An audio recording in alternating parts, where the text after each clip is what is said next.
নিজেদের মধ্যে ছোট ছোট বিবাদ হতেই পারে, কিন্তু তা মনে পুষে রাখতে নেই, কারণ বড় বিপদগুলোতে কাছের মানুষ এগিয়ে আসে। একবার দুই বন্ধু একসাথে মরুভূমির মধ্যে দিয়ে যাচ্ছিল।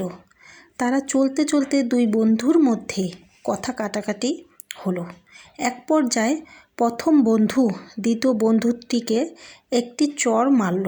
দ্বিতীয় বন্ধু কষ্ট পেয়ে মনে মনে বলতে লাগলো, আমার সবচেয়ে ভালো বন্ধু আমাকে থাপ্পড় মারল, এবং তা বালির ওপর লিখল। তারপর তারা আবার হাঁটতে শুরু করলো। এমন সময় যে বন্ধুটি চড় খেয়ে ছিল সে চোরাবালিতে আটকে যায়। তখন তাকে প্রথম বন্ধুটি উদ্ধার করে। উদ্ধার হওয়ার পর দ্বিতীয় বন্ধুটি গিয়ে আবার পাথরে লিখল, আমার সবচেয়ে ভালো বন্ধু আজ আমার প্রাণ বাঁচালো। প্রথম বন্ধু বলল, কী রে, যখন মারলাম তখন লিখলি বালিতে, আর যখন উদ্ধার করলাম তখন লিখলি পাথরে, এর কারণ কি? দ্বিতীয় বন্ধুটি বলে, যখন কেউ কষ্ট দেয় তখন বালিতে লিখতে হয়, যাতে বাতাস আর ধোঁয়ায় মুছে যায়।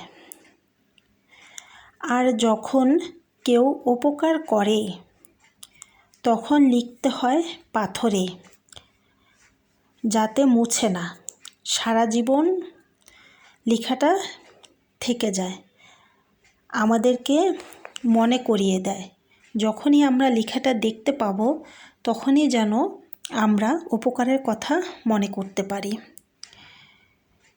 আর বালিতে লেখার অর্থ হচ্ছে যে কষ্ট মনে পুষে রাখতে হয় না।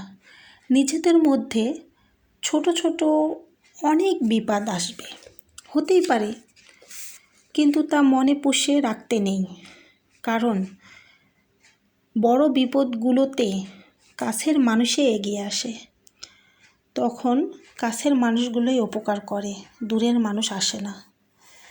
আসলে এই গল্পটা আমার অনলাইন থেকে নেওয়া। এখান থেকে আমরা অনেক কিছুই শিখতে পারি। সবসময় মানুষের ভুল ত্রুটি কষ্ট নিজের মনে পুষে রাখতে হয় না, কিছু সময় এগুলো থেকে দূরে থাকতে হয়, যাতে বড় বড় বিপদের সময় কাছের মানুষগুলোই আমাদের পাশে এগিয়ে আসতে পারে। সত্যি গল্পটা আমার খুব ভালো লেগেছে, তাই আমি গল্পটা আপনাদেরকে পড়ে শোনালাম। কেমন লাগছে অবশ্যই আমাকে কমেন্টে জানাবেন। ভালো থাকবেন। আপনাদের সাথে কথা বলতে বলতে আমার রান্না হয়ে গেল, আলহামদুলিল্লাহ।